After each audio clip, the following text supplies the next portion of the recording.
Hi guys, நான் உங்கள் KP. இந்த வீடியோக்குள்ளே போகிறதுக்கு முதல்ல இந்த சேனலை சப்ஸ்கிரைப் பண்ணாதவங்க சப்ஸ்கிரைப் பண்ணிடுங்க. இந்த வீடியோ பிடிச்சிருந்தா லைக் கமெண்ட் பண்ணிடுங்க. இப்போ வாங்க வீடியோக்குள்ளே போகலாம்.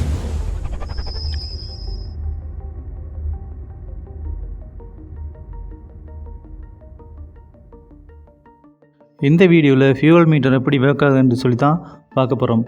அதாவது நம்ம பயன்படுத்துகிற வாகனங்களில், அதாவது பெட்ரோலோ இல்லை டீசலோ பயன்படுத்தப்படுகின்ற வாகனங்களில் ஃபியூவல் எந்தளவுக்கு டேங்கில் இருக்கின்றதை எப்படி நம்ம ஒரு மீட்டர் மூலம் பார்க்குறோமோ அந்த மீட்டர் எப்படி ஒர்க் ஆகுதுன்ற பற்றி தான் இந்த வீடியோவில் பார்க்க போகிறோம். வாங்க அதை விரிவாக பார்ப்போம். இது உங்களுக்கு ஈஸியாக விளங்கணும்ன்றதுக்காக ஃபியூவல் மீட்டரும் மற்றும் அம்பியர் மீட்டரும் ஒரே விஷயம்ன்றதை நான் முன்னாடியே சொல்லிக்கிறேன். இது அப்படியே இருக்க இப்போ நாம் ஓமின் விதி பற்றி பார்த்து வரலாம் வாங்க. ஓமின் விதியானது V/IR என்பதை குறிப்பிட்டு சொல்லுது.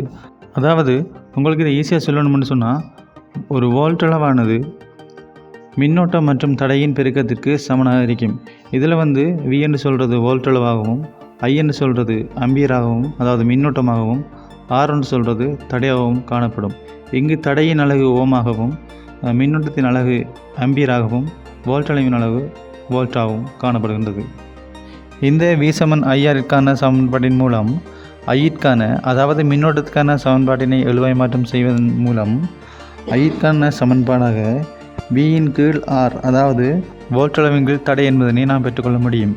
இங்கு I/V/R என்பதனூடாக Rன் பெருமானம் அதிகரிக்க ஐயின் பெருமானம் குறைவதனையும், Rன் பெருமானம் குறைவடைய ஐயின் பெருமானம் அதிகரிப்பதையும் நாம் பார்க்கக்கூடியதாக இருக்கும். இந்த விடயத்தினையே ஓமின் விதி கூறுகின்றது. இது அப்படியே இருக்க தடையின் பொதுவான பண்புகளையும், அதன் வகைகளையும், அதன் வேலைகளையும், அதாவது தொழிலையும் பற்றி இப்போ பார்ப்போம். ஒரு சுற்றில் வோல்ட் அளவின் வீழ்ச்சியை ஏற்படுத்துவதற்காக இந்த தடை பயன்படுத்தப்படுகின்றது. இது இரண்டு வகைகளில் காணப்படுகின்றது. ஒன்று நிலையான தடை மற்றும் மாறும் தடை. இந்த தடையின் குறியீடாக இதனை குறிப்பிடலாம். இது நிலையான தடையின் குறியீடாகவும் மற்றது மாறும் தடையின் குறியீடாகவும் காணப்படுகின்றது. அடுத்து ஒரு தடையின் பெருமானத்தை காண்பதற்கான ஒரு சமன்பாட்டை பார்க்கலாம். R=ρL/A என்பதனூடாக இதனை கண்டுகொள்ளக்கூடியதாகவும் இருக்கும். இங்கு ρ என்பது குறிப்பிட்ட தடை அமையப்பெற்ற பதார்த்தத்தின் தடை குணகத்தினையும், L என்பது இந்த தடையின் அல்லது இந்த கம்பியின் நீளத்தினையும், A என்பது இந்த தடையின் குறுக்குவெட்டு பரப்பினையும் குறிப்பிடுகின்றது. இங்கு எல்லின் பெருமானம் கூடும்போது, அதாவது தடையின் நீளம் கூடும்போது தடையின் பெருமானம் கூடுவதனையும், தடையின் குறுக்குவெட்டு பரப்பு கூடும்போது தடையின் பெருமானம் குறைவதனையும் காணக்கூடியதாக இருக்கும். இதனை இலகுவாக விளங்கிக் கொள்வதற்காக இந்த வீடியோவை கொஞ்சம் பார்ப்போம் வாங்க. இங்கு ஒரு மாறும் தடையினை பயன்படுத்தி எல்லின், அதாவது தடையின் நீளத்தினை மாற்றும் போது தடையில் ஏற்படும் மாற்றத்தின் மூலமாக அந்த மின்விளக்கின் பிரகாசமானது கூடி குறைவதனை நாம் அவதானிக்கக்கூடியவாறு உள்ளது. இவ்வாறு ஒரு தடையின் நீளமோ அல்லது குறுக்குவெட்டு பரப்போ அல்லது ஒரு பதார்த்தத்தின் தன்மையோ, அதாவது ஒரு தடை அமையப்பட்டிருக்கும் பதார்த்தத்தின் தடை பெருமானம் மாறும்போதோ ஒரு தடையின் பெருமானம் மாறுகின்றது என்பதனை நாம் தெளிவாக அறிந்து கொள்ளக்கூடியதாக இருக்கின்றது. இவ்வாறு ஒரு தடையின் நீளத்தின் பெருமானத்தின் மூலமாக ஒரு தடையின் பெருமானத்தினை மாற்றும் இந்த செயல்பாட்டின் மூலமாக வாகனத்தில் காணப்படும் எரிபொருள் மீட்டரானது செயற்படுத்தப்படுகின்றது அல்லது தொழில்படுகின்றது. அது எவ்வாறாயின் அது வாகனத்தின் எரிபொருள் தாங்கியின் பின்பக்கமாக ஒரு மெக்கானிசத்துடன் கூடிய ஒரு அமைப்பு பொருத்தப்பட்டு காணப்படுகின்றது. இங்கு இந்த அமைப்பில் மிதக்கும் பந்து ஒன்றும் காணப்படுகின்றது.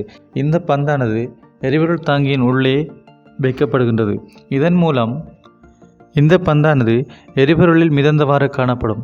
இந்த மிதக்கும் பந்தானது குறிப்பிட்ட மெக்கானிசத்துடன் நாம் ஏற்கனவே பார்த்த மாறும் தடையுடன் இணைக்கப்பட்டு காணப்படுகின்றது. இதன்போது எரிபொருள் தாங்கியின் ஒவ்வொரு மட்டத்திற்கும் இந்த மிதக்கும் பந்தானது ஒவ்வொரு உயரங்களில் மாறிக்கொண்டு காணப்படும். இதன் மூலமாக இணைக்கப்பட்டிருக்கும் மெக்கானிசத்தின் மூலம் சிறிய அளவிலான மாறும் தடையில் ஏற்படும் மாற்றத்தின் மூலம், அதாவது தடையின் மாற்றத்தின் மூலமாக V7IRின் படி Rஇன் பெருமானம் மாற்றமடையும் போது Iன் பெருமானமும் மாற்றமடைகின்றது. இதனையே நாம் ஃபியூவல் மீட்டரில் காண்கிறோம். அதாவது இங்கு நமக்கு ஃபியூவல் மீட்டராக அம்பியர் மீட்டரே காணப்படுகின்றது. V7IR எனும் ஓமின் விதியின்படி பார்க்கும்போது Rஇன் மாற்றம் மூலமாக, அதாவது தடைப்பெருமானத்தின் மாற்றத்தின் மூலமாக இந்த ஐயானது மாறுகின்றது. இதனையே நாம் ஃபியூவல் மீட்டரில் காண்கின்றோம்.